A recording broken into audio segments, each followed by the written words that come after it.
Hello, this is Neil. Welcome back. This is from mypaintgirls.com. You can check out the link there and go to the website for more free tutorials. So let's go ahead and continue where we left off. We left off with the shape here. I went ahead and fixed up just a little bit. This is the center line. I went ahead and fixed up a little bit. That way, it looks more presentable. Anyway, the point is that you want to be able to get these shapes solidified in your mind. That way, you can draw pretty much from any angle you can imagine. Now, we still have to do the side view. But let's say just from these angles here, can we imagine what it might look like if we had it tilted down like this here, but also at an angle? And that's pretty much here, but this is more straight on, but we want to kind of tilt it downwards more. So we'll be able to see more of the top of the head if we did that. So let's go ahead and draw, like we're going to draw the top of the head there, and I'm going to kind of draw, that shape there because I know, and it's going to kind of be facing down. And then I'd have a lot of the jaw I can see, and then some of the back of the head there. I'd see some of the neck, and like so. Then I know I'd have my eyes in here as well. Then my center line, because it's at a 3/4 angle. So being able to draw this from different angles will really help you then start drawing the head and the face from different angles. Right, so then we need the side view, and then we'll be done with these base angles, the ones you want to memorize. And once you have these memorized, it really becomes a walk in the park to go ahead and start drawing this from different angles from your mind. So from a side view, I draw this sideways oval like this to start off with for this base shape, because when the head is viewed from a side angle, it becomes a lot longer. So it's much more narrow this way than it is this way from the side. I'm just going to kind of draw where the neck would kind of come off here, and maybe this should be a little bit taller. It's almost a straight, for this primitive shape, that's almost a straight down line. And then we'll learn how to add the different shapes to this. And then that same line, I kind of want to put that same line on there so this is these two lines we've been drawing, so we'd see part of that line there. And then the neck would kind of come more like this, actually. The neck comes at straight like this, so it's straight down. From here it's at an angle. Alright, there we go. So now we have all the all the different angles. So you memorize these different angles and be able to draw them from your mind. So get a good reference book, because these are pretty lame looking, but it gets the basic idea. But get like a good reference book or a good 3D model that's a basic mannequin head, and draw from reference these different angles, and then an hour later draw from your mind, and keep doing that, and eventually you'll be able to just draw them from your mind. You want to solidify this shape in your mind, go to a art store, buy a cheap stick of clay, not Play-Doh but clay. You only need a couple sticks, 1 or 2 sticks. They're pretty cheap, or just get like whatever the cheapest pack they sell of clay, and then mold this three-dimensional shape, this basic shape. First do it from reference, and flip that either an actual mannequin head, a wooden head, or that's the base shape like this, or a 3D object that's a base shape like this. This base shape can actually be found like on Dad's Studio. You'd have to get Poser 8 model though, the mannequin from Poser 8. You might be able to get another free mannequin model too that has pretty much a head like this. Pretty much all mannequins have a base head shape like this. So anyway, you want to be able to sculpt that from reference, and then sculpt it without a reference. Once you can sculpt it without a reference, very easily, then you have solidified this three-dimensional shape in your mind.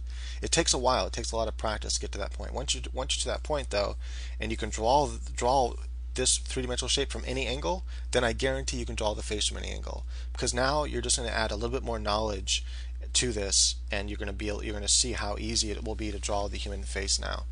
So we already did the face from the front view, and I have that is on my website. I have another tutorial, the perfect square method. I recommend doing that. I know it's boring, but I recommend doing the perfect square method until you can draw a front view, a pretty face from the front view without any reference. So once you are able to draw this three-dimensional shape like we have here, then it's just, well, where does everything go? Well, we know the eyes go in here, and since we know that, we know from the front view tutorial, the perfect square method, we know the eyes and this is like really tiny, so it's going to be kind of hard to draw it with any detail. But we know the eyes are going to fit within this part here, within these two little lines, and we know that they're going to be equally spaced apart. We know the nose is just going to come down a little bit ways, like an eye and a half way down. Then we know the mouth is going to fit in here. And it's easier if you just kind of draw a line and then draw another shade like this. That way it's easy to place the mouth. If you just do those two little shapes, a straight line and a smaller line, like shadows, then it's easy to move it if you kind of messed up a little bit. Or you can move this whole part a little bit because we know the chin now is a little bit too big. And so now we can just move it down, let's say like so. And then you have what you need. And then you take your eraser and you could come in, oops, it's so tiny that it's going to be hard for me to do this, but let's see here. I have to just zoom in a little bit. I wanted to try to stay zoomed out as much as possible.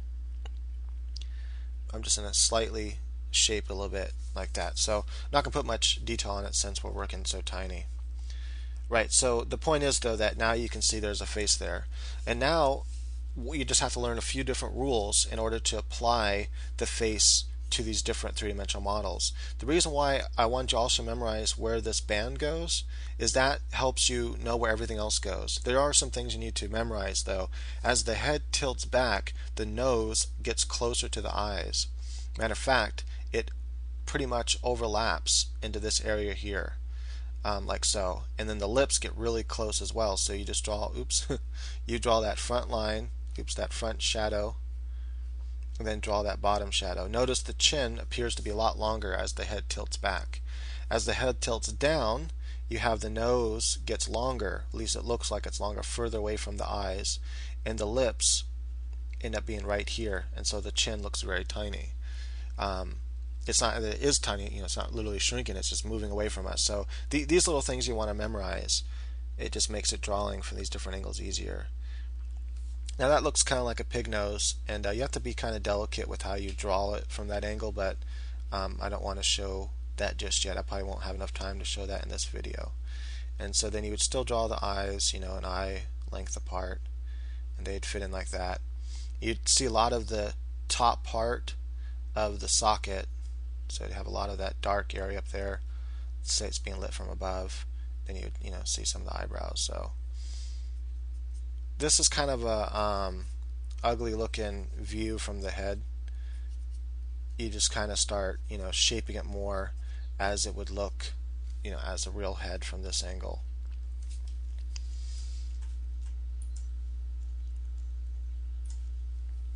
And then so what I can do, let's say, is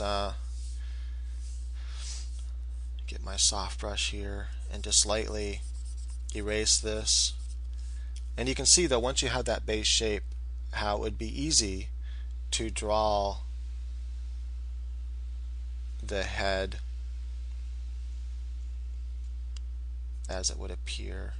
Now keep in mind, as the head does tilt back away like this, you can see a lot more of the jaw. So the jaw, even if it's a female, will appear much bigger from this angle than it would from any other angle.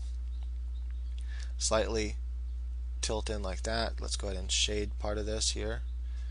Then bring her neck in like so.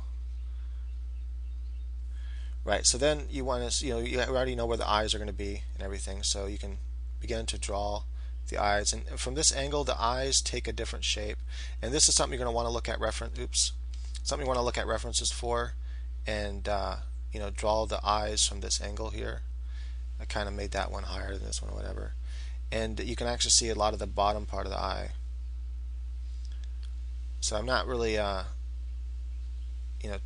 spending too much time trying to make this look pretty. I just want to talk about the main ideas, so like that. And then the eyebrow would be right there at the top of that part. And notice that's the shading because we're lighting it from the top. And so then you have part of the nose, part of the bridge of the nose here, that would be shaded too. And then you would be able to see, just a little bit part of this nose here. And I'm going to just give her really tiny nostrils. And then you'd have that upper part of the lip there. then you have that lower part of the lip there, and you can then add the detail to the lips, how the lips will look. But anyway, I just don't want to spend too much time with that. And then from the 3/4 view, you just remember different kind of 3/4 view. You know where that center line is. Now, one of the main things you want to remember with this is when, oh man, I'm almost out of time, is when you do the 3/4 view, that center line here, what happens is most of the chin will fall on the right hand side of the line. It depends whatever angle you're turning. If it's turned this way, then most of the chin is going to be on this side of the line. If the head is turned that way, most of the chin will be on that side of the line. So that's something to memorize. It just helps draw it easier, and then the chin kind of starts going away as it comes up like that. So you kind of have that shape there, and then it kind of you have this shape here, and you have that wedge in the eye, and this is where you want to the reason why I had drawn it like this is this is actually a Pac-Man wedge. So from the side view, this is a Pac-Man wedge like that. So that's something you want to memorize as well. Oh, I'm done.